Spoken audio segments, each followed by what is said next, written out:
You're listening to Sticky Note Conversations with Erika Washington.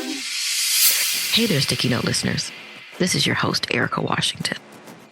And if you've been watching the news or scrolling through social media, you can't miss what's happening across the country. Cities are seeing ICE and law enforcement, as well as what could be considered bounty hunters, invading neighborhoods. And after noting that Latinos voted for Trump at some estimates of 42%, I've heard folks say immigrants are getting what they deserve. They're getting what they voted for. But to make such a broad statement is dangerous and disheartening. So I thought this would be a great time to circle back to my conversation with former Nevada State Assemblywoman Lucy Flores, because the shift for many voters runs deeper than just one election cycle. And I think Lucy articulated a piece of the Republican strategy brilliantly. I hope you enjoy this replay of this conversation as much as we did. Thanks for listening. Way below acceptable. Way below acceptable. On this week's episode, they don't care about your feelings, about diversity, anything. It should be the entire spectrum of what's available to us as women. As get like all these conflicting messages about what a woman is supposed to be for. Below acceptable. Hey, everybody. Welcome to another episode of Sticky Note Conversations. I am your host and creator, Erika Washington. Today's conversation is bound to be amazing. And I say that because I get to speak with someone that I have known for a very long time and has done some amazing things in the community, and not just in Las Vegas, but also across the country. Lucy Flores is a former Nevada State Assemblywoman, also a former candidate for Congress, a lawyer, media entrepreneur, and a formerly incarcerated advocate. She's the daughter of immigrants raised in a low-income community by a single father. She also ran for, you also ran for Lieutenant Governor. I remember that. So after leaving elected office, she served as the Vice President of Public Affairs at Me Too, where she successfully developed and executed social media impact and political content strategies. And after Me Too, she launched her very own digital media brand, Luz Media, which is producing digital content that focuses on the expanding and influential U.S.-based Latina community. She's done so much more than that, but we're going to start there. And I just want to welcome Lucy Flores to Sticky Note Conversations. Hello. Yes, thank you for having me. How are you? I am wonderful, and I'm very excited to be talking with you today because I miss Nevada. As they say, home means Nevada. That's right. And so as far as the world can take you, there's something special about coming back on a flight to Las Vegas mixed with tourists who are whooping it up and very excited to be living in Las Vegas, and then to get off and into an airport that is full of slot machines and the slot machine noises. And it's just like, oh, okay. I think I'm home now. We're home. Well, Battleborn, I think, is the motto of the state, and it feels very personal to me given my upbringing there and everything that I did in the state, and frankly what I continue to do. So I feel that. I feel, like Battleborn just really speaks to me, and home is Nevada. Home does mean Nevada. And I tell folks all the time that even though I haven't been back for quite a while, it will 100%. The community, more importantly, will always, always be deep in my heart. So it's got a special place inside me for sure. Mm. And so, you grew up in Las Vegas and went to school in Las Vegas. And so how do you think that shaped you as a person to grow up in a place where, one, people don't believe that there are schools and that there are children, roaming around? What was a childhood in Las Vegas like? Yeah, well, I tell folks all the time that a childhood in Las Vegas is obviously very different. I think now it's still somewhat similar. It's frankly one of the things that made me work so hard while I was there in Las Vegas, not just growing up, but also when I got into public service, when I got elected, was that it was always like there's just so much potential in the state and the people in the entire state, not just Las Vegas, but the people are just like they're just such hard workers and they're there to raise families and just be in community. And they just deserve so much more than what I got and what they're currently getting, frankly. And so I tell folks all the time that growing up there subjected me as a young woman to a lot of really harmful examples and so much hypocrisy. It's like growing up, you feel like you just see, half naked women everywhere. And I remember walking down the strip. My dad used to work at Circus, and that's where we would go a lot before he moved on to landscaping. But like that was one of the fun spots for kids that we would go to. And like when you think about it, you're like, this isn't really for kids. There was leaflets on the ground with, little stars on the women's nipples. And you're like, what is this? And so you just get like all these conflicting messages about what a woman is supposed to be for, right? If you choose to get into the sex-related industry in Las Vegas, fantastic. Good. Let that be your choice, right? But there should be other influences. There should be other things that we're growing up seeing, educational opportunities, anything. It should be the entire spectrum of what's available to us as women, as opposed to just like, oh, this is what you do. You either become a stripper or you work in the casino or you do these things and that's it. Those are the only options for you. And again, there's absolutely nothing wrong with any of those industries and the folks that are working in them. But I think it's like people growing up, for me at least as a kid, like part of what happened to me and why I ended up getting involved in a lot of really negative things that were happening in my community was because I just didn't have the example of there being anything else. I didn't see it anywhere. Even late night TV, I remember, I don't know if you remember this, Erika, I'm probably showing my age now, but there used to be this guy in a referee and outfit, and he would be talking about the spreads because it was a late night sporting bet show. And then there was like another show where they would teach you how to play blackjack. And so I was like, okay, well, at least we're getting some math, but it was like, that's what I remember growing up with. And yeah, when I got into my teens, I certainly didn't think that there was anything else out there for me based on what I had grown up seeing. And we are actually, when I pulled up your Wikipedia, we are actually the exact same age. And, but I didn't grow up in Vegas, but my children did. So when I moved there, I had already had all of the children that I have. And I looked around and it was so interesting to try to figure out how to make a childhood for my children, because there were just things that they couldn't do, like go outside and play in the summer because it's just too high, right? Right. And so, you have to kind of change your whole thinking of how you're raising your child there. And then also, it is the hot girls right now to your room, little flicker things that they have on the strip that the guys are just trying to hand you. And they're just like, I don't want that.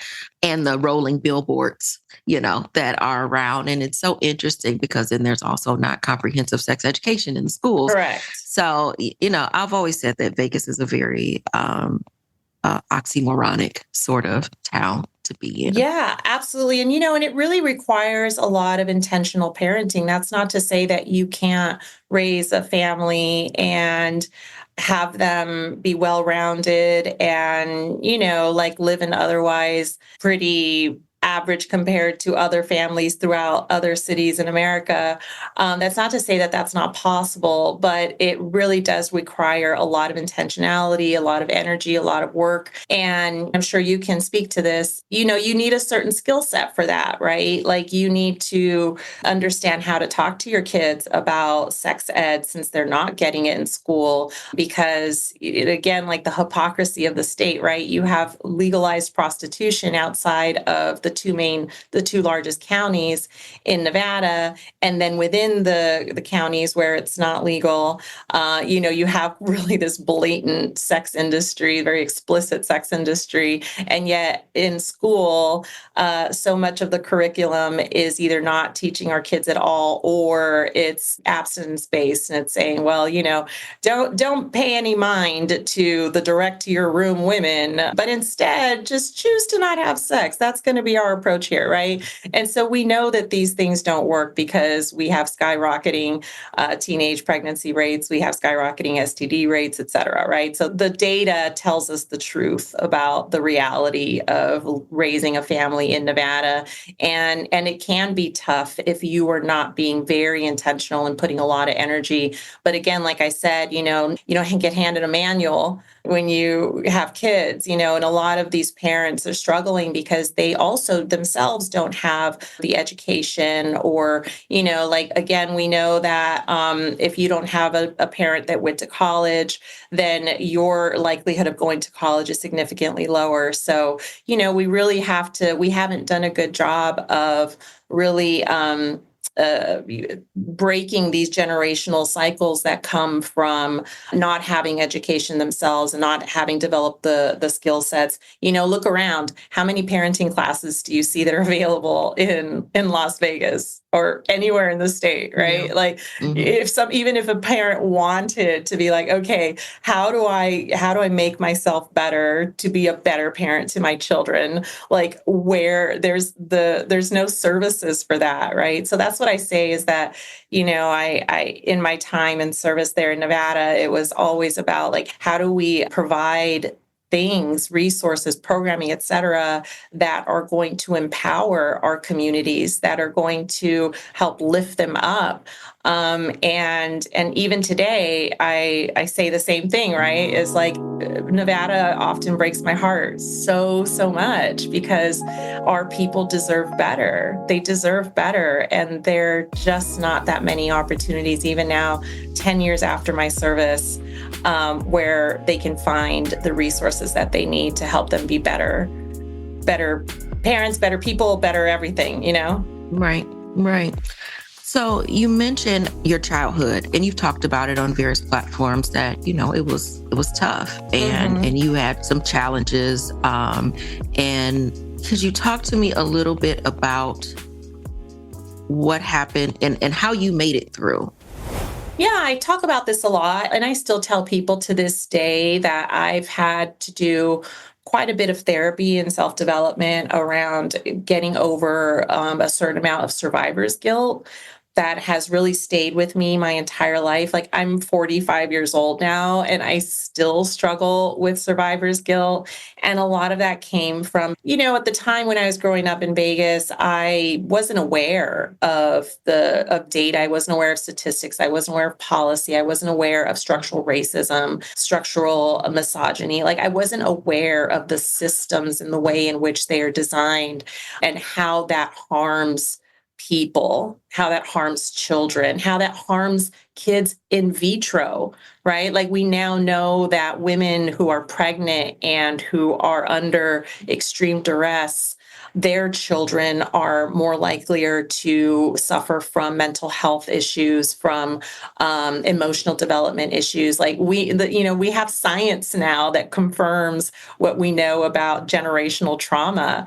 And so growing up in Vegas, I was in Northeast Las Vegas. There was a lot of gang activity at the time, lots of drugs in the community. And I used to tell people all the time that there was more police officers than there were counselors, school counselors, right? And so despite me being a gifted and talented education, I fell through the cracks like so many kids do. And my mom had left my family, so I was having a lot of issues at home. And there was no intervention. There was absolutely no intervention that this kid, this smart kid, all of a sudden was failing every single advanced placement test, et cetera, right? Like nobody noticed. Frankly, it felt like nobody cared. Now, in retrospect, I know that many people cared and there were many good teachers, but there is only so much a teacher can do. There is just complete overwhelm in a lot of our schools in low-income areas. And so fast forward, I did get involved in gangs. I started getting arrested, starting running away from home, doing all of these things. And it wasn't until years later, after I'd already been incarcerated and spent pretty much most of my young adult life incarcerated, either in detention in Clark County or in long-term institutions. One of them is Caliente. And so I had a parole officer, and I speak about her all the time. Leslie Williams, they think she's still in Nevada. I actually haven't connected with her in quite a couple of years, but we've stayed in touch my whole life. And she was really the first person who treated me like a kid with problems instead of just a bad kid. She treated me like an individual instead of just a number.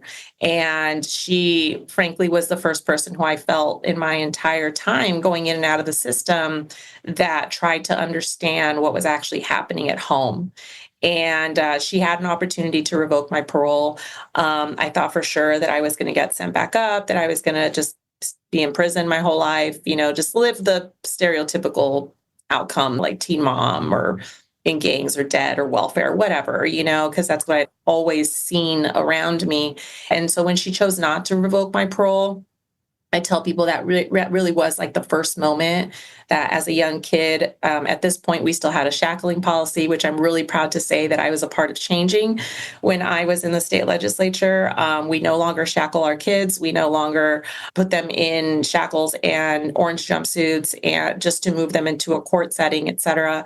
And so at that time, that was a policy. And, it didn't matter if you were there for a curfew violation, you were still body shackled. You were still in an orange jumpsuit. You were still being subjected to that treatment as if you were, like a violent criminal. And so I really had resigned myself to what I thought was my future. And so when she suggested to the judge to not revoke my parole, that really was the first time that I felt like I maybe had a chance of something different. I didn't know what that was because I, again, didn't know enough. You don't know what you don't know. But I did know that someone finally believed in me. And so that was really the turning point. I really, as a 16-year-old kid, had to do what I possibly could within my own ideas of what was possible, and just not reoffend, and like try to stay out of trouble. And that was really, really, really hard. I basically subjected myself to at-home incarceration, like confinement. I literally would not leave my house because I was afraid of getting caught up if I just walked down the street, And so that, luckily, I was a little older. I did drop out of high school, but then I was able to get what I thought was, a good job. I was working front office at a medical center and getting paid just above minimum wage. But to me, that was an upgrade, right? Like I wasn't. I wasn't doing fast food or anything like that. I felt like I was doing something that was a little more white collar, which was true. And from there, that really started the trajectory, and I got to say that all of it was because of mentorship. And the reason why I talk about survivor's guilt at first is because I did end up seeing people that were incarcerated with me as a kid, and they did not make it out. And I felt very much like I got very lucky in that I got this parole officer. I got the intervention that I finally needed from other mentors, like people who really took it upon themselves to help me, to help guide me, to inspire me, to always tell me that it was possible for me to accomplish more and that I was really smart and all these things. I mean, it took years of people telling me that I was capable of more before I actually believed it. I got my GED at 21 years old, right? Like I started my college career much later. And it was because, this didn't happen overnight. Like I had to have someone help change that framework, like my own brain, that something else was possible for my life. And so that's really where my life view comes from. It comes from that upbringing in Vegas, and why I believe so strongly in interventionist policy changes, and also, like I said, why I struggle with survivor's guilt, because there's so many other people who were just as smart as me, just as capable, just as everything, and they didn't get that mentorship. And if they did, maybe they didn't get it enough, right? Like everyone has a story about, oh, well, we did try to help this kid and they chose to do whatever. And so it can't be this blanket statement about everyone, every kid, every child, every human, every adult, depending on their situation, needs customized intervention. They need customized support. Some are going to need a little bit more than others. I needed probably like below average. I needed just a couple of folks to come in and remind me of what I was capable of, to teach me what I was capable of. So yeah, I still struggle to this day with recognizing that there's too many people being left behind. And to this day, I tell people all the time, the cure to cancer is in prison. There's Nobel Peace Prize winners in Caliente. We're losing so much talent. And the thing is that besides losing talent to this generational cycle that they're stuck in, is that also it shouldn't require above average talent. It shouldn't require being extraordinary to just live a decent life, because there's plenty of other people who didn't make it, who would have just lived decent lives. And they were also robbed of those opportunities.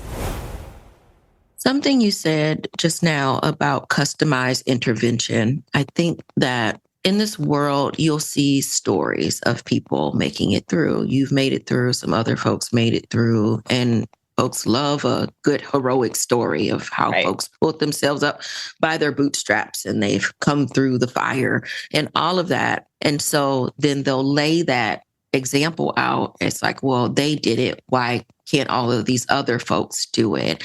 And I think that conversation around customized intervention really needs to be had as to like what folks need and what type of mentorship and hand-holding someone needs to get through whatever trauma has been a part of the reason why they behave the way they behave, or, what poverty has done for them. And it really made me think about the shackling. For anyone, it would be traumatic, but for a child to be shackled by the arms, by the legs, by the waist, or what have you, chained to a wall and all of that, what does that do to your psyche? And what does that do to your mental health? How does it break them down emotionally that it scars them for life? Like, I don't know if you remember what it felt like. Can you recall the feeling of being shackled and handcuffed and what you were feeling in that moment? Yeah, of course. To your point, and to the point that I'm making of, I'm very guilty, I think, of playing up the raising yourself by bootstraps narrative that is a false narrative. I think we have to be very clear that that is not reality. There's no such thing as bootstraps. The American dream is a myth. And if you work hard and play by the rules and do everything that you're supposed to, you are not guaranteed a good outcome, not in this country. And maybe that was more true 50 years ago or 60 years ago, maybe even 40 years ago. It has not been true, frankly, since the Reagan administration and the hold of trickle-down economics. Nothing is trickling down to us. And so I just want to underscore that none of those things are based in reality. It is a myth that keeps people, frankly, believing that it's their fault. And many times it's not entirely their fault. Now, do we have choice? Do we have free will? Can we, if someone gives us an opportunity, do we have the choice to take it or not? Yes. But we also, what is important to this conversation is people have to remember that that person is not in the mindset that you are currently in. I think one of the biggest problems that this country has is that we are very quickly and disproportionately losing our ability to empathize. And empathy isn't the same as sympathy. Empathy is being able to understand what the other person is experiencing and what their experience might be outside of your own. And so when you think about what happens psychologically to a kid that has been raised around a bunch of harmful examples and culture, and in a community where there's more police officers and not police officers being nice, they're policing you. They are looking at you like what are you doing wrong? The expectation is that you are doing something wrong and they are there to stop you from doing that wrong thing, right? So when there's more police than there are school counselors, and you are then put into this system and subjected to that kind of dehumanizing treatment, that stays with you forever. And it isn't only until recently, and by recent I mean maybe like 10 years ago or so, that I could even talk about that experience without completely breaking down. In fact, like I still, right now, as I speak to you, am using all of my tools and all of my strength to not break down again. That is just one moment, right? Amongst many. And then you ask this kid, you take them out of that situation, in addition to the other traumas that they're experiencing at home. We have no idea what those might be. And then we say, hey, kid, we're going to give you a mentor and we're going to show you the right way. We're going to give you these opportunities. Oh, and guess what? We're going to give you a scholarship. And then you just expect that kid to be okay. Right? You just expect that kid to wake up and be like, oh, yay, I have an opportunity. I'm going to take advantage of it. I'm going to use my free will and take advantage of this incredible opportunity, right? When you break it down that way, it is absolutely ludicrous. It is ludicrous. And that is what I try to get people to understand. And what we all need to understand is that those kinds of experiences scar people for life. And it is our job, it is our duty. First off, it's our duty to mitigate that, right? That shouldn't be happening, period, right? Mm-hmm. Like prevention is worth, or what is the an ounce of prevention is worth a pound of cure. That is something that the United States, and I say this as a whole, like we do not believe in that. We do not exercise that, right? We've known for so many years that incarceration is more expensive than education. We know this. We know exactly what to do to prevent these kinds of things from happening. But it's a business. To our kids. It's an entire business. It's a business that produces revenue. Correct. So. It's a business. Our elected leaders are completely under now post Citizens United. Our politics are completely overwhelmed with money. We have too few people who are willing to lose their seats in order to do the right thing. Like we have democratic situations of democratic majorities. And the only thing that they're doing is working to keep those majorities, not to actually do anything meaningful with those voting blocks, with those majorities. And so, it's just like this whole system is so much harder even now than it was back then, because we don't have enough people who are willing to do the hard things, tax the right people, right? Tax the corporations that should be taxed, et cetera, and stand up to the bullying that's happening in order for us to put the right policies in place and to do the right investments in places that need them. And we're not just talking about young people, right? We're talking about young adults. We're talking about adults. The drug crisis, for example, there's a lot of emphasis on trafficking that's coming in from Mexico. And yet, where is the conversation about what the U.S. is doing to address the users of those drugs, right? Like, what are we doing to address addiction and everything that not only comes with it, but that leads to it? Again, like, you see all kinds of programs now for methadone and, various things to Opioid treatment centers. And also what's the thing that they're now, health departments are dispersing Narcan. And, and I look at these programs and I think to myself, my God, we don't learn. We don't learn. So we're going to do this mass distribution of Narcan so that when someone is ODing in front of us, we can do something to save their life. But we're not going to talk about why they're ODing to begin with. Right? We're not going to do a mass intervention in drug addiction treatment. We're not going to do anything about the fact that they became addicts, but we're going to do a mass distribution of Narcan. Like, that makes no sense. None of these things make any sense. So yeah, going back to your original point about the long-lasting trauma, we are producing, and by we, I mean the United States, including Nevada, we are producing generations of traumatized Americans. And I have no idea how we come back from that without some very, very serious interventions.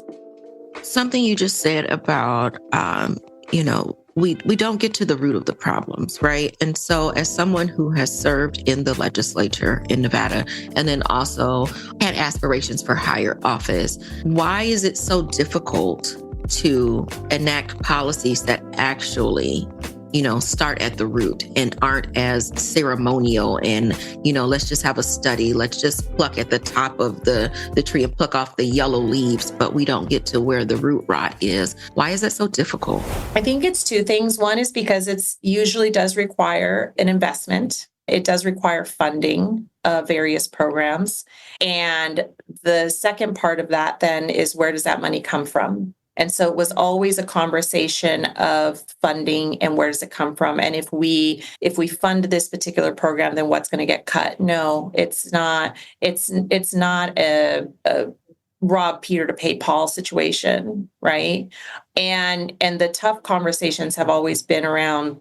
There's always a saying, show me your budget and you'll show me your values. And that continues to be the case, and not just Nevada, but in states throughout the country. And sometimes you get, and oftentimes this isn't partisan. You look at California, and California is in a world of trouble, and they're primarily Democratic leadership there, right? You look at the crisis in homelessness that's happening in LA County, constantly led by Democrats.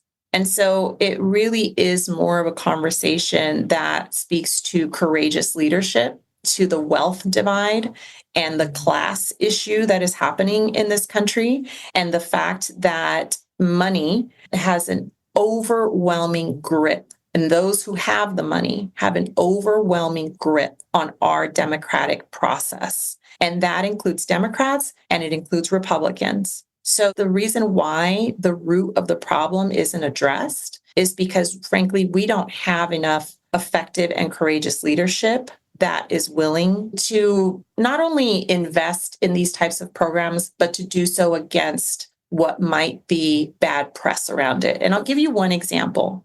The Fight for 15, when the minimum wage, when there were statewide campaigns to get $15 as the minimum wage in many municipalities, where we're talking about the federal minimum wage has not been changed in, I think, like 15 years. It's still $7.25 or something like that. It's obviously a minuscule number that does absolutely nothing for anyone. Most states, though, have their state minimum wage. And I remember I was in the legislature when that was happening.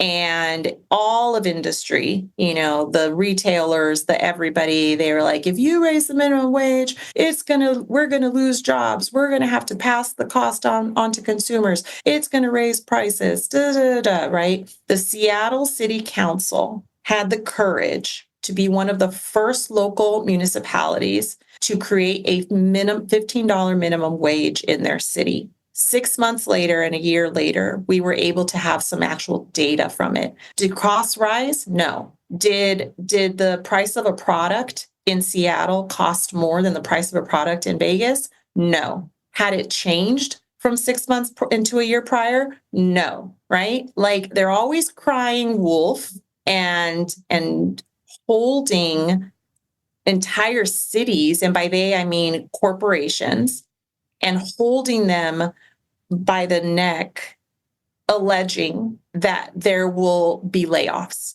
And of course, nobody wants a layoff, right? No one wants to lose their job. Right. And as elected officials, we want to ensure that we keep the economy strong. So they finally did it in Seattle. Lo and behold, nothing changed. And so what happened? Other people started getting emboldened by that. And then all of a sudden you saw 15 minimum wage making it across the country. That's one of the perfect examples of how if you just do what you know is right, what you were elected to do. And is there going to be fallout sometimes? Sure. Yeah, you might lose your position. I mean, I certainly did. But that doesn't mean that others aren't going to remain and that can continue that fight. It just might take a little bit longer than we had hoped for. But that's the biggest problem to me. There just isn't enough people willing to be courageous. And like I said at the very beginning, willing to lose their elected seats. So thinking about the state of the world today, the state of our country, what issues are keeping you up at night? What's the top line worry for you? Oh my God. I mean, there's a laundry list, right? I know. Oh my gosh, it's definitely long. Climate change is definitely a big one. Look at what just happened in LA. And people are like, oh, it's a disaster. That was a man-made disaster. It could have been avoided. Wildfires have occurred in California for decades and decades and decades. They know that. There's mitigating efforts that are done in order to reduce how bad those will be. But there is absolutely nothing that could have been done to prevent or to prepare for the extreme Santa Ana winds that occurred, plus the extreme dry conditions from their extended drought, right? Put all of these things together and you've got one horrific outcome. All of those things were results of a climate change that have happened over the course of years and years and years. And scientists have told us time and time again, they warned us this is what's going to happen. And now it's happening even sooner than they initially warned us about. And the big thing about climate change is that it is coming from the biggest offenders. It's coming from the multi-millionaires and billionaires, the shareholders, these corporations that are the ones that are spending millions and millions, hundreds of millions of dollars in lobbying, in getting presidents elected, in keeping certain people in power, whether it's Democrat or Republican, right? Like we are on the precipice, if not already, by book definition, in an oligarchy. We are no longer in a democracy. And so things like that, they keep me up at night because I realize that they're systemic, right? Like, and that if we don't change our system, if we don't come together, like if the people don't realize that it's us who have the power and not these billionaires, that we are on the precipice of devastation. It's not just the US. It's not, our democracy is certainly at risk. We have so many examples, historical examples, to point to.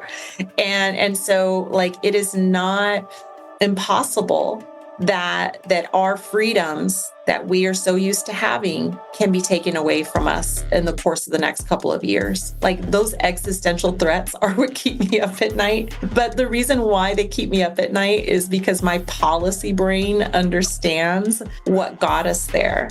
And if we don't rise up as people, and by rise up, I mean rise up, if we don't exercise out the power of our wallets, if we don't withhold as a group, I mean like as everybody, right? As humans, as Americans, like if we don't come together now in this moment and collectively stand up against these billionaires and these corporations through mass boycotts, through refusal to work in some instances. And I don't mean day of actions because I don't believe that those things are effective. But, when we think about the fact that the United States now has this anti-immigrant mindset, and they're like, oh, well, we only want to deport the criminals. That's not what's happening.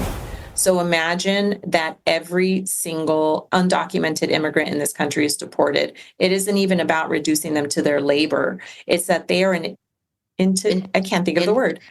Integral. Integral part of our system, our ecosystem. It's not just about their work. They spend money in communities. They're a part of making. We all do. We're a part of making. If they don't have us as users, as consumers, what do they have? Right. So I hope that wasn't like too big of a tangent, but I hope that people recognize that is the very real threats that we are under right now as Americans. You mentioned days of action and not thinking that they work. Talk to me more about that, because I think there's one coming up soon, and folks have been boycotting against companies, Target, Walmart, and the such for rollback of DEI, amongst other things. Do you think that doesn't work, or that there's a better way to rise up and actually see something change? It works if it is systemic and it is sustained. Imagine if every single person of color who shops at Target stopped, not just for one day, but for 6 months. What do you think that their reaction would be?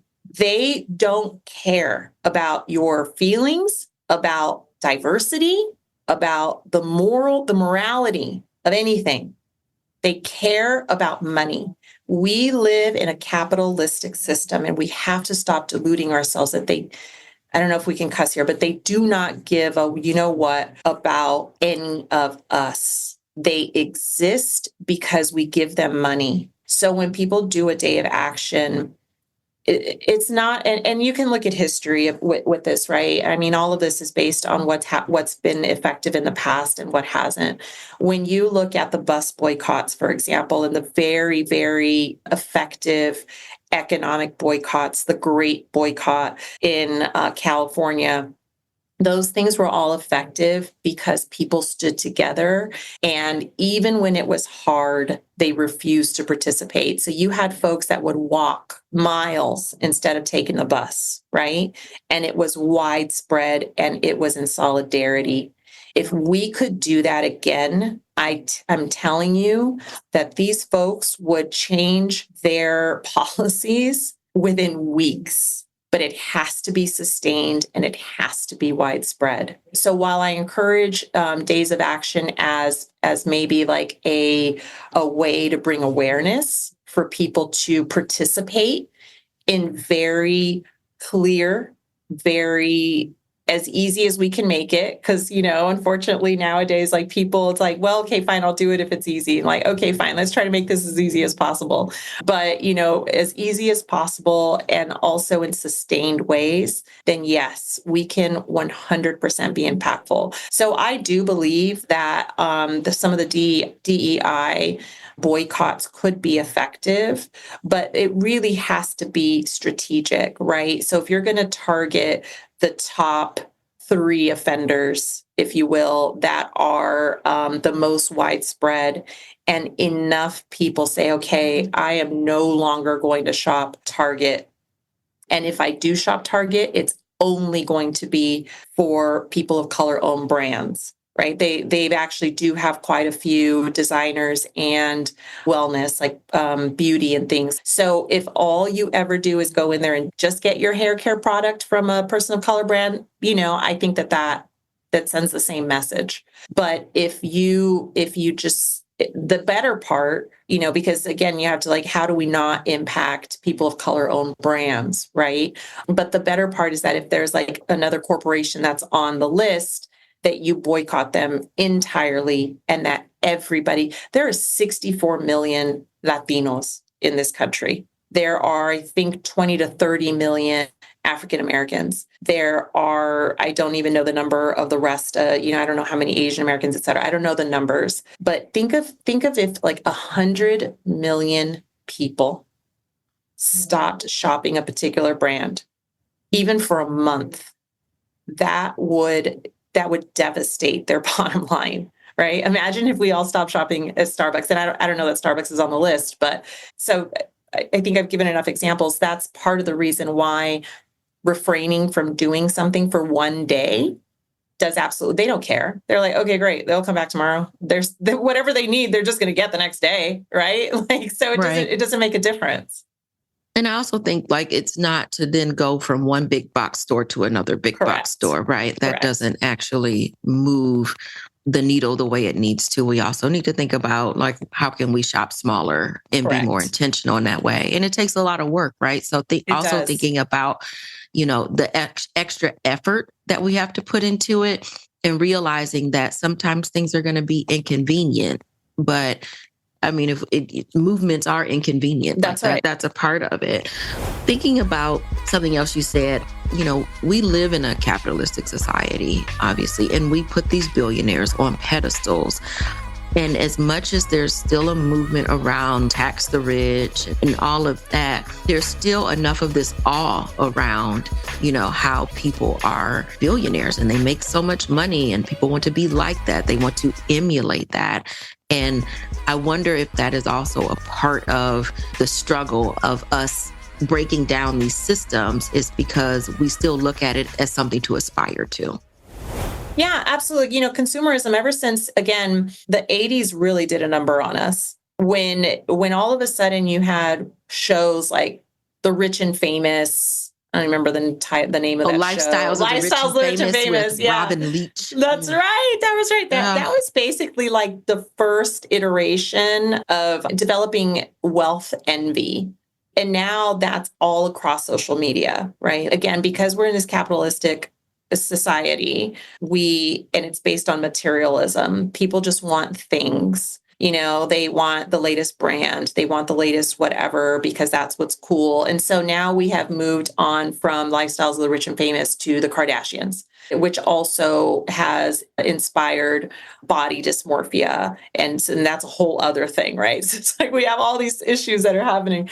But bottom line is why? Because people are constantly aspiring to be like these other people, whether it's a billionaire or whether it's this, no wrinkle on your face, which, by the way, that is not natural, right? Like all humans are supposed to get wrinkled at some point, right? And if you don't, then that looks actually really unnatural. So again, it's like this aspirational culture that we have created really sets the stage for lots of people to believe. And also because of the myth of the American dream and the bootstraps, like all these myths, all these narratives, all of these things that are not based on reality get into the mindset and frankly, like the self-identity of the person. And it's really hard to disrupt that. It's really hard for them to be like, oh, wait, I don't need this Louis bag, or, whatever is the latest thing that's out there. I don't also like, holy cow, I'm never actually going to be a billionaire. Like they have not studied the backstories of these billionaires enough. I have, because I'm obsessed with, again, understanding systemic oppression and systemic elevation. And the vast majorities, quote unquote, self-made billionaires are not self-made at all. They are beneficiaries of generational wealth. They are beneficiaries of policies that are made for them. For example, tax policies, right? Like, how do you feel knowing that you in your paycheck are paying anywhere between 18 to 25% because your money is made from your labor, called wages? How do you feel knowing that you have to pay that, yet a billionaire whose wealth is generated from other money, right? Their money is making money. They're not laboring. They're not directing. They're not producing anything, right? Like their money is making money. And so therefore that money gets taxed at a significantly lesser rate than your money. What in your mind makes that okay? How are they smarter than you just because they inherited a bunch of money or because they inherited a property that they were then able to sell? The list goes on and on and on and on. The more people realize that, the more they learn that, I think the more that it's going to start to break that myth of the billionaire, that putting them on a pedestal and believing that they're better than us, that they somehow deserve that amount of money because they are leading this corporation and therefore they must have this skill set that is significantly better than the rest of us. None of that is true. None of it. And so I believe our job is to continue to try to dismantle those false narratives in order for people to understand the truth. And I think that that's ultimately how we get past this, because it's just what people believe. And sometimes that deep-seated belief is going to be so deeply seated in them that they're never, ever going to change. And that's unfortunate, but that doesn't mean that we give up on the rest. There are some folks that are just so entirely brainwashed by the narrative of the right. And oftentimes, again, it's not even the narrative of the right as in Republicans, it's the narrative of the extremely wealthy that are pushing these narratives in order for everyone else to continue to be consumers, because that's what they need them to be. They need them to be consumers. They need them to be obsessed with materialism, and they need them to be busy. They need them to be exhausted. They need them to be confused. They need them to be uneducated. They need them to be worker bees who are going to get up every day, worry about existing, and strive to purchase that thing that they want, that everybody else has, and get up and do it every single day, every day after, for the rest of their lives. That's the kind of person that they need. Do you think that explains the uptick of the Latino vote for Trump? So that has actually been a long time coming. I will say that the Republicans, specifically Republicans, have done significantly more outreach, sustained outreach into the Latino community for over a decade. They have funded things like the Libre Initiative. They have funded upstart comms channels like Prager University. They have funded without question. I don't need a report. Here you go. Just go do it. Whereas the left doesn't work that way. They're like, oh, we can't fund your operations. Just do this program and then give us a 20-page report afterwards. The right funds community intervention significantly different than the left does. And they started doing that with the Latino community years and years ago. And I remember being in the state legislature, talking to folks at the DNC, talking to folks at the D-Trip, talking to folks everywhere, anyone who would listen to me. We're talking about the executive directors. We're talking about the leaders, and saying, look what they're doing. Look how they are investing in communicating with the Latino community. And when I say communicating, oftentimes it was through misinformation and disinformation, and sometimes all out lies, and sometimes misrepresentations, right? So you would see the Libre Initiative doing a taller, a workshop on immigration, at the same time that the Republicans were literally dismantling immigration and increasing deportations and making it harder to become a citizen.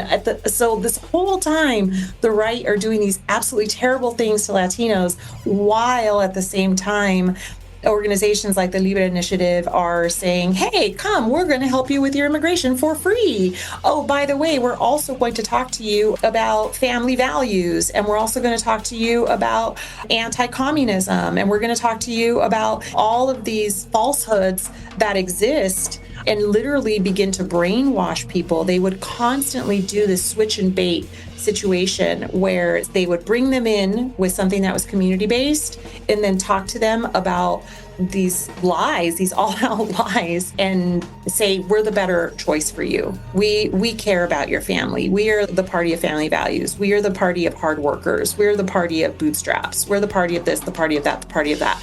And do this systemically and consistently for 15 years, 20 years, And that's what you get, Erika. This is what we get.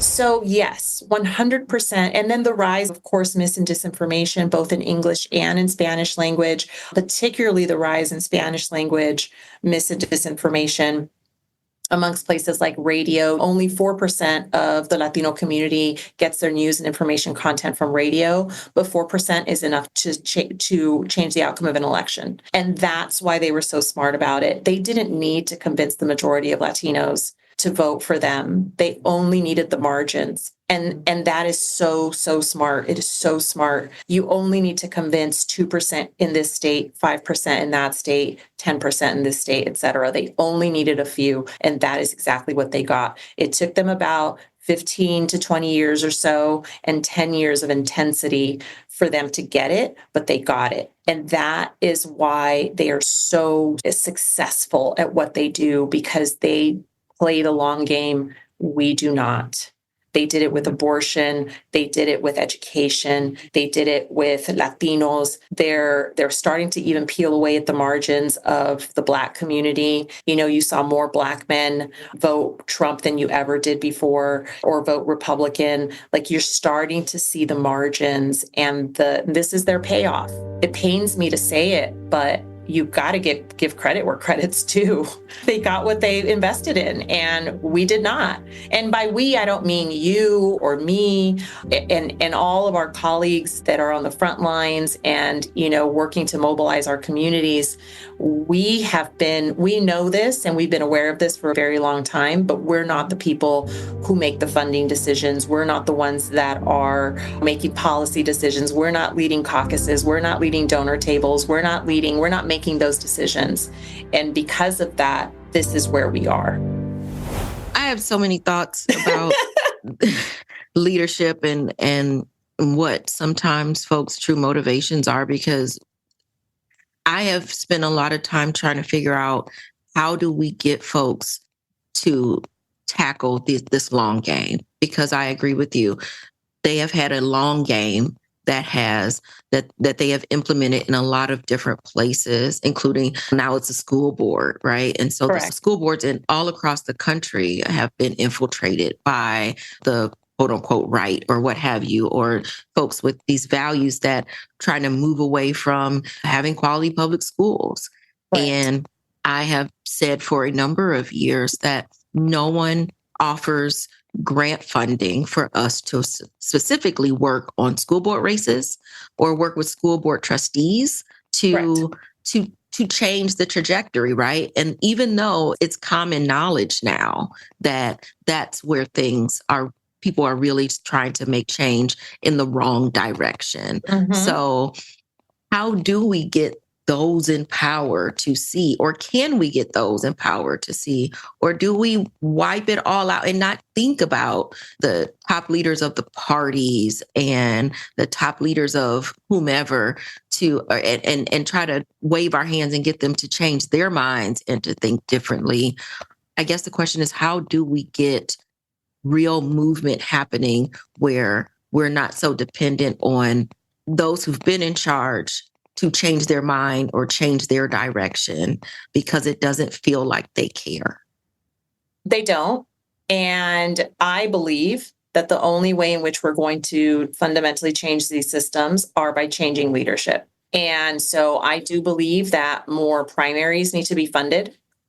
And look, again, it's not like I'm a genius and I'm just like coming up with a bunch of ideas. Like, literally, if you look at the rise of the extreme right, that's how they did it. They started funding Tea Partiers. This is back when it was the Tea Party. And they started challenging moderate Republicans.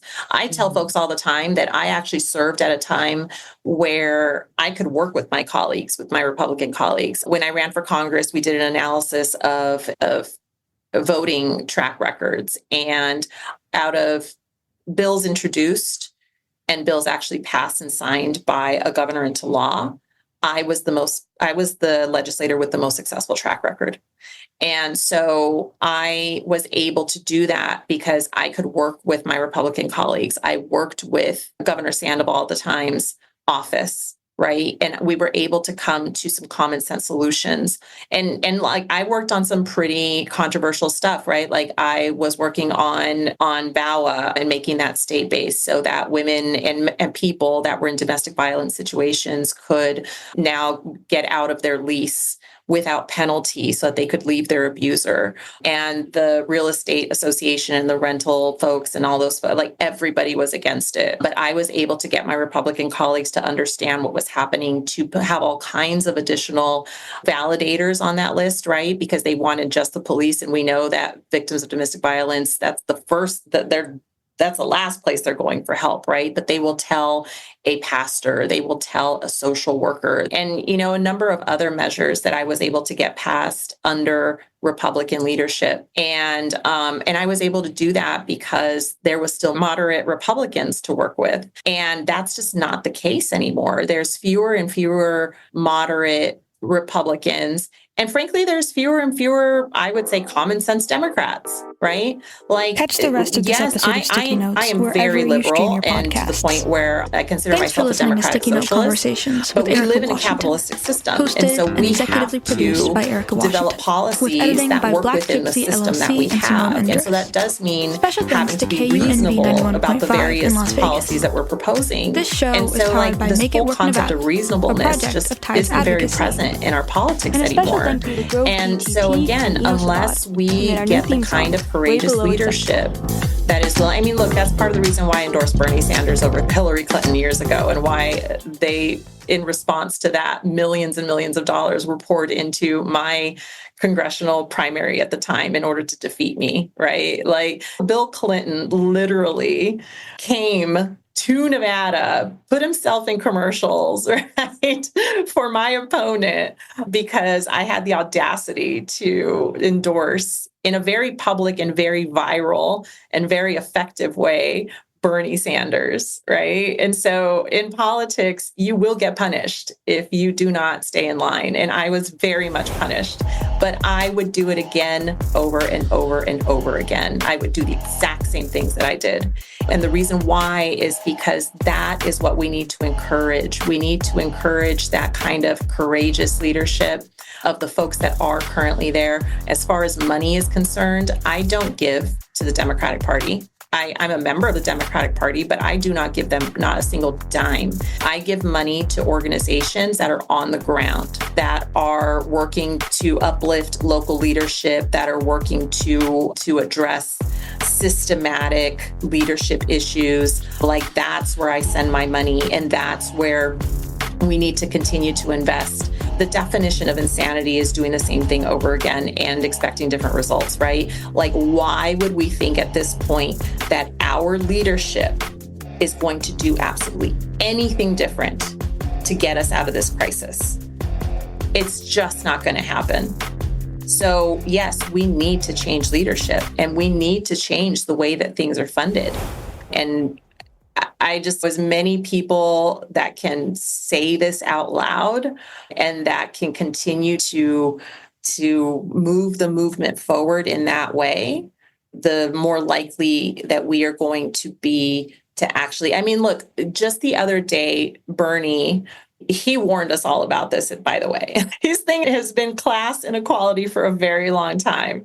Again, based on data, based on research. We've seen this in the history books. It's not like any of us are so smart that we predicted this. No, it's because history repeats itself. Like, we know what's going to happen. And here we are. And so now Bernie has been holding town halls across the country. And what do you think is happening at those town halls? Oh, he's getting so many people, like, and they're going into the overflow rooms. Yes, yes. The groundswell is amazing. It is like, literally the enormity of the people that are once again being inspired to stand up against the oligarchy. But we have to really think, it's not just the billionaires. It is the people that they have enabled and who are doing their bidding. And that includes both Republican and Democratic leadership. And it does include internal movement leaders as well. And this is the sausage that the everyday person doesn't know about. And frankly, I think it's because too many of us are unwilling to talk about it, right? This isn't dirty laundry. This isn't airing dirty laundry. This is accountability. And it is talking about strategies and ways in which we can, as individuals, become a part of something to produce different results. And that does mean that those leaders, particularly the Democratic ones, who have been there for 10 years, 20 years, 30 years, whatever, they have to go. They got to go. And there is no other alternative. There is no other solution. These people are not going to all of a sudden wake up and be like, oh, I got a backbone today. I'm going to stand up for my community. It's just not going to happen. I've been taking my calcium pills.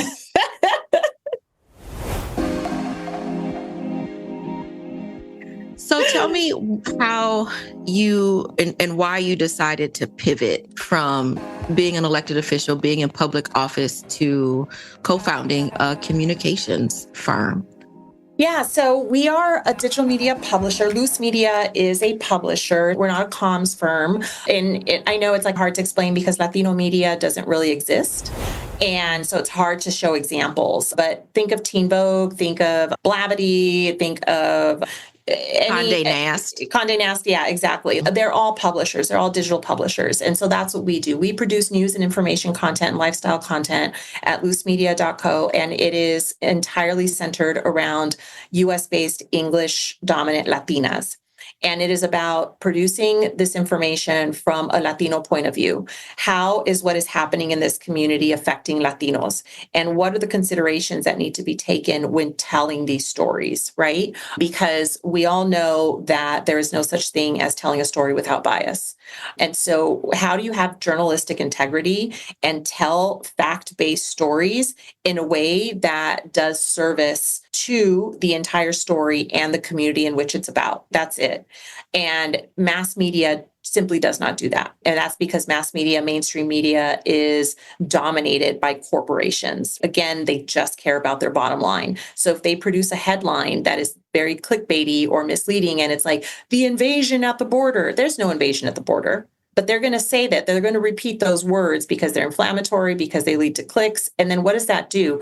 That changes people's mindset entirely. So when I left politics, and the reason why I left, Erika, is because, frankly, I just didn't have anything left in me to give.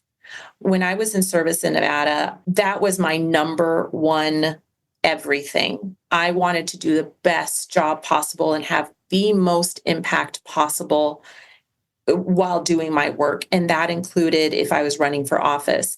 I never ran for office with the idea that I wasn't in it to try to win. It wasn't a stepping stone. It wasn't, like when I ran for lieutenant governor, it's because I had some very real, very, I believe, good ideas of how to make that office more effective. And if I had won for lieutenant governor, I believe that I would have been probably one of the best lieutenant governors ever in the state of Nevada. Same for Congress, right? If I had won for Congress, I truly believe that I would have done one of, if not the best job ever as a congresswoman for District 4 that district has ever seen, because that is how committed I was to my community and to trying to do good by the people who voted for me and by the people who didn't vote for me. But that wasn't in the cards for me. So when I left, I just didn't have, it's like saying I left it all on the field, right? And I did. I left every ounce of me on the field.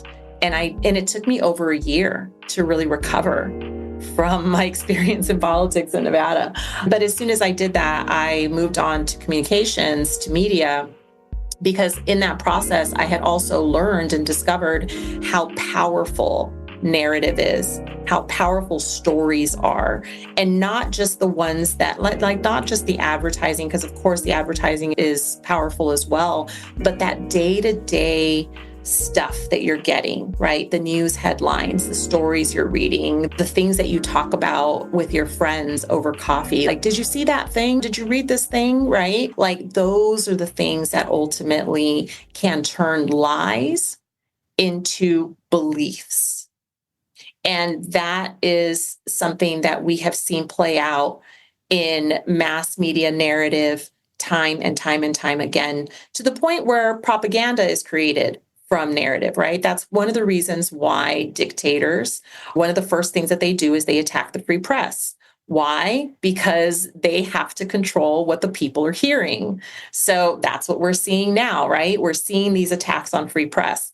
Now, when I joined Me Too as the Vice President of Public Affairs, my job was to develop social impact content and strategies around that content. And my entire goal was, how do I produce content, whether at that time it was like pop culture content and things like that, that are really dismantling stereotypes about Latinos, that are underscoring truth, that are getting beyond the misinformation and the stereotypes that exist about Latinos. One of the biggest reasons why Latinos, particularly Mexican American immigrants and the undocumented, are so vulnerable to anti-immigrant rhetoric is because too many people only know the stereotypes about them. That's all they know. They believe that they're drug dealers. They believe that they're criminals. They believe that they only come here to do their worst. They believe all these things that they hear. Why? Because they don't see any counter narratives about them. They don't see how they're everyday Americans like everybody else, right? In all aspects of life, right? They don't see that part. And so that's part of the reason why I decided to continue on after Me Too. They had a corporate takeover and some other things happened with leadership there.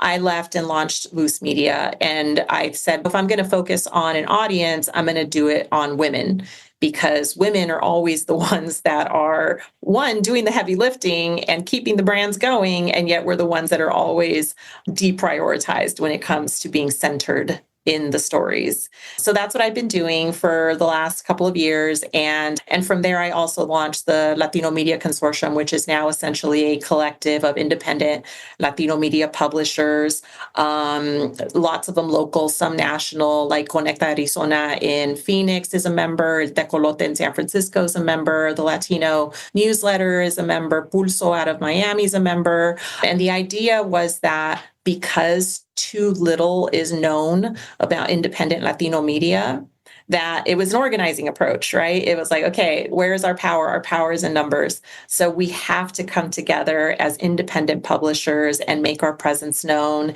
and advocate for ourselves and advocate for funding and advocate for policies and all these things that are going to help empower independent Latino media, because that is the only solution to these narratives that exist, that harm, that do so much harm, and so that America understands the nuance and the breadth and the beauty of the Latino community, the breadth of our racial makeup, right? So many people are like so mind boggled, and they fight about it, where they're like, Cardi B, for example, like, she's either Black or she's Latina. She can't be both.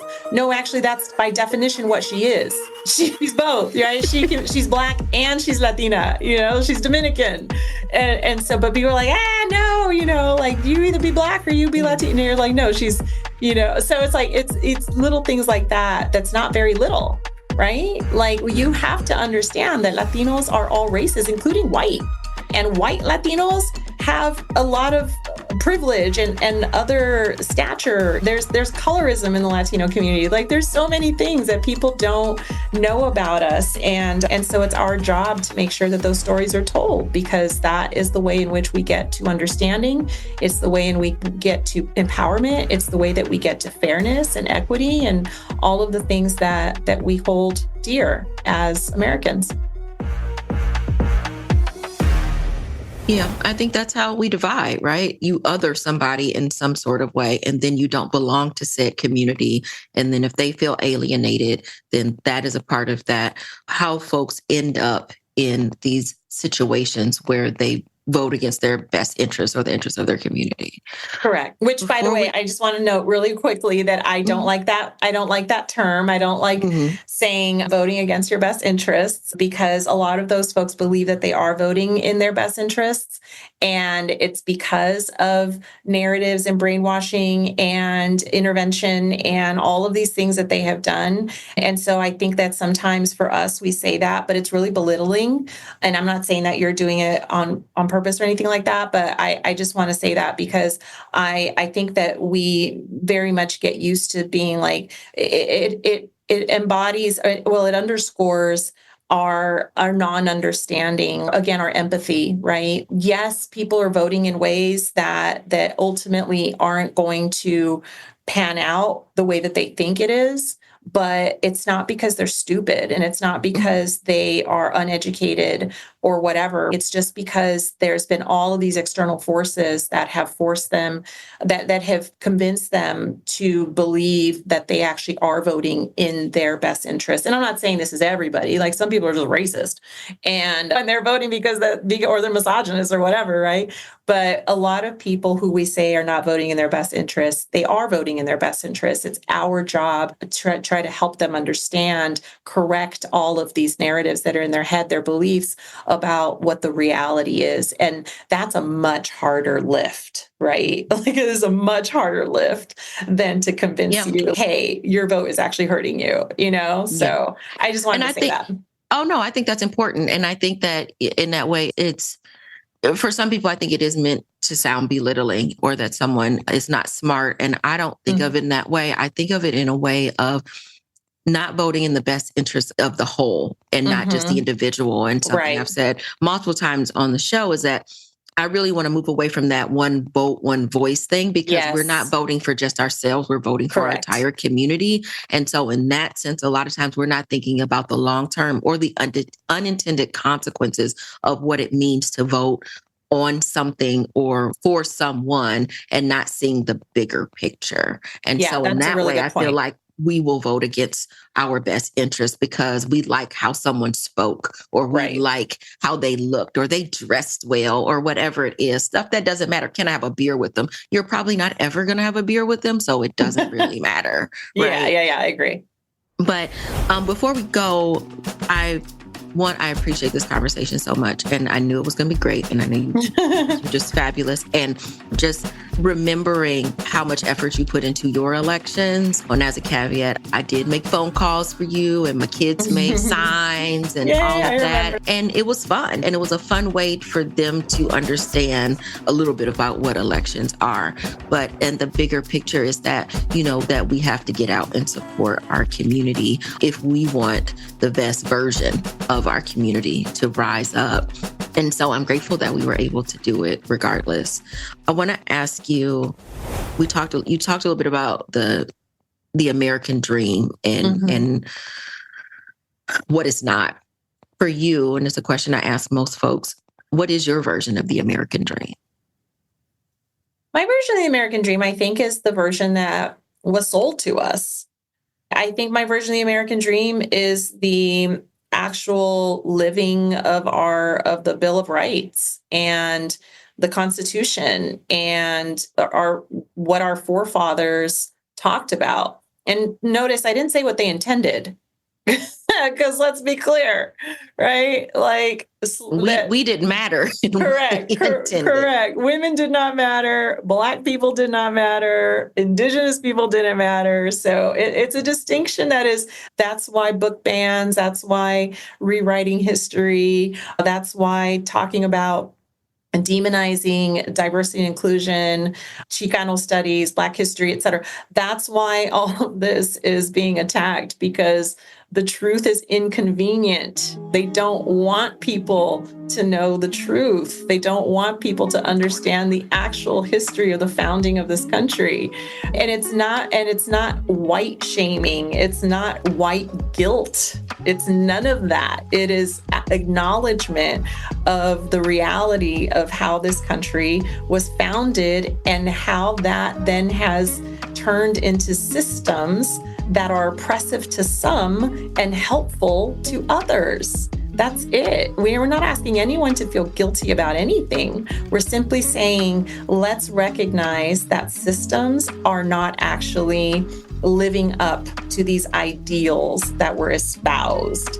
Now, I think that the founding fathers made a huge mistake because they actually were too general in these ideals that they espoused, because they were only thinking about themselves, and yet they used words that included everybody. So we're like, ooh, okay, you done messed up, sir. So now it's like, and equality and justice for all, right? When I say the Pledge of Allegiance, I mean the Pledge of Allegiance, but most people don't.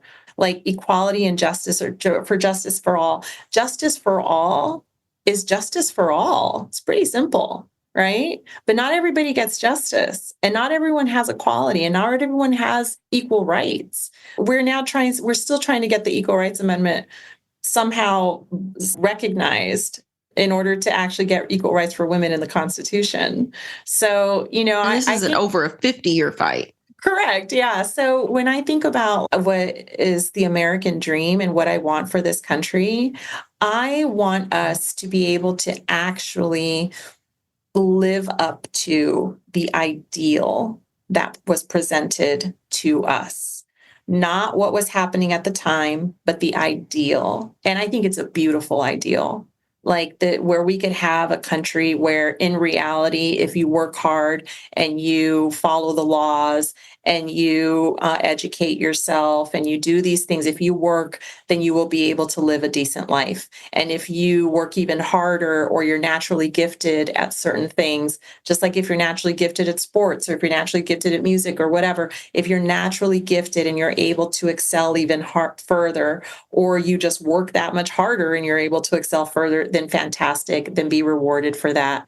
Like, this is not a meritocracy. This country's never been a meritocracy. And that's another thing that people need to recognize. This is not merit-based, right? People are mad about affirmative action and DEI, and they're like, it's not based on merit. No, correct. It's never been based on merit. The best candidate has not always been chosen. And again, we know this because of data and research and studies that tell us that if you have an African-American name or a Latino-sounding name, despite having the exact same qualifications on identical resumes, guess who was picked first by the recruiter? The white sounding name, right? This is not about merit. So people need to get merit out of their head. That's not a thing. I would love for this country to actually be based on merit, for success to be based on merit, and for everyone to truly have the same opportunity to live out their lives based on their God-given talents. Like, that's it. And it almost feels like literally just using all of the words from our Constitution and the Bill of Rights. And it almost sounds like this ideal, like this fictional place that is never, ever going to happen. Like, we're never, ever, but that's literally what our founding documents say we're supposed to have.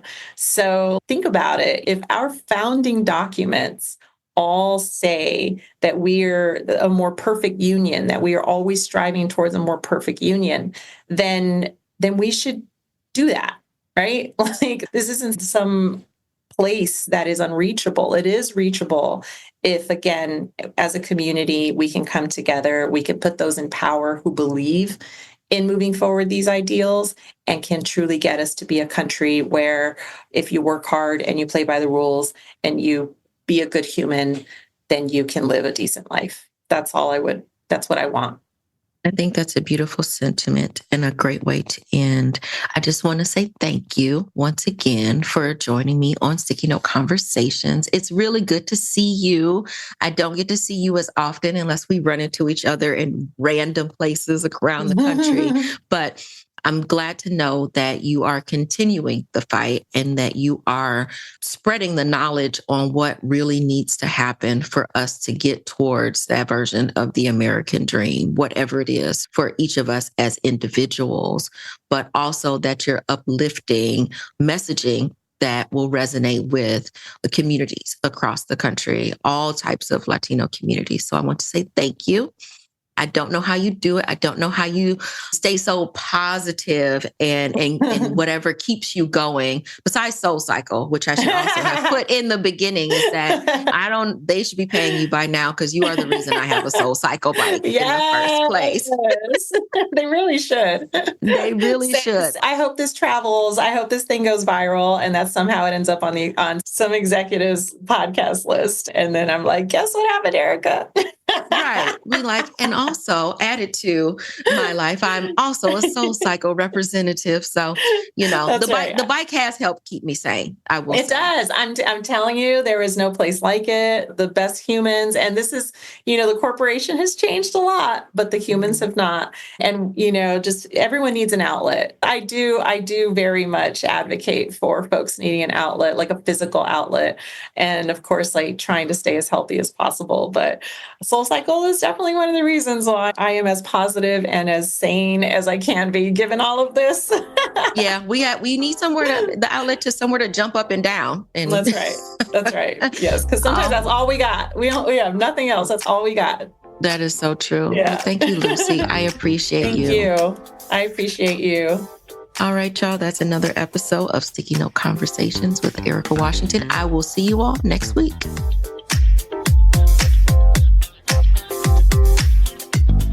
Thanks for listening to Sticky Note Conversations with Erika Washington, hosted and executively produced by Erika Washington, with editing by Black Gypsy LLC and Simone Endres. Special thanks to KUNV 91.5 in Las Vegas. This show is powered by Make It Work Nevada, a project of Tides Advocacy. And a special thank you to Grove GT Teague and Eno Savad, who made our new theme song, Way Below Acceptable.